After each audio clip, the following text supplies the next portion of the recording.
Good morning everyone. I am Sangeeta from Global College of Nursing. Today we are going to discuss a topic meningitis in children. Okay.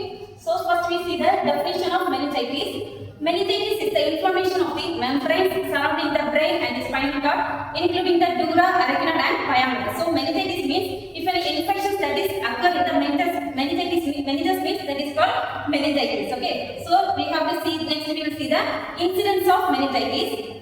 So it is more common in all ages, but 95% of cases in between the age of 1 month to 5 years of age, it is more common in males than females.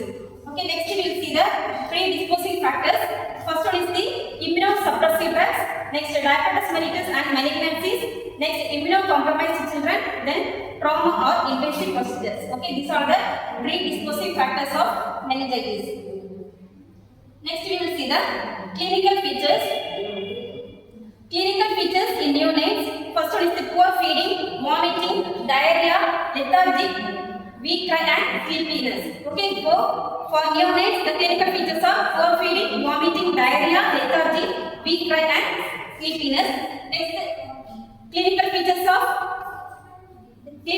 in infants. First one is the fever, irritability, poor feeding, vomiting, high pitched cry, seizures, bulging fontanelles and neck rigidity. Okay, so this neck rigidity is the main features for meningitis. Next, clinical features for the children: flu-like symptoms, fever, lethargy, altered consciousness, irritability, photophobia. Photophobia means fear of light, stiff neck, skin rashes, seizures and headache. Okay, these are all the clinical features of meningitis. Okay, then main two signs for meningitis is positive Kernighan sign and positive Brudzinski sign. Okay, so first one is the positive Kernighan sign. Positive Kernighan sign means straightening of leg at knee causes active resistance and back pain. Okay, when we are placing the baby in a supine position, if you are straightening the leg means the baby feel severe back pain and it causes active resistance of the legs. Okay, next one is the positive Brudzinski sign. That is the flexion of neck. There is the involuntary bending of hip and knees. When we are flexing the neck of the baby means the baby will involuntarily bending the hip and knees. That is the main two positive signs for meningitis. Okay, that is positive Kernighan sign and positive Brudzinski sign. Okay. Next is the types of meningitis. There are several types, that is bacterial meningitis, viral meningitis, fungal meningitis, parasitic and tubercular meningitis. These are the types of meningitis. Next we will see the diagnostic evaluation for the meningitis. Then diagnostic evaluations are: first one is the lumbar puncture. Lumbar puncture shows elevated pressure. Then CSF examination shows cloudy CSF, rise in WBC count, rise in proteins, glucose levels less than 50 mg per dl in most cases, culture for tubercle bacilli, chest X-ray and tubercle skin test. These are the main diagnostic evaluation for meningitis. Next we will see the treatment for meningitis.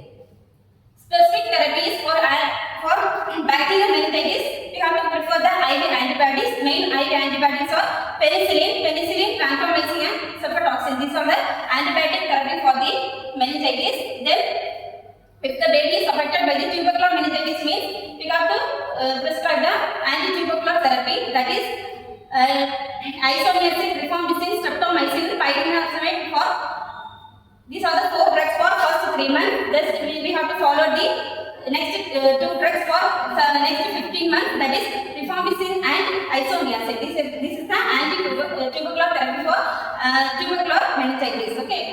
Next, supportive treatment. For supportive treatments include for seizure management we have to prefer the phenobarbital, diazepam and dilating drugs. Then for reducing the ICP, mannitol and furosemide.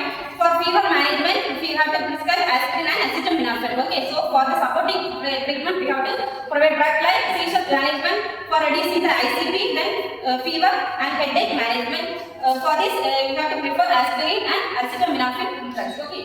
So, for next we have to move on to the prevention of meningitis. We have to prevent the meningitis by giving vaccines against measles, mumps, polio, meningococcus and pneumococcus. For giving these vaccines, we have to prevent the meningitis. Next, last one is the nursing management.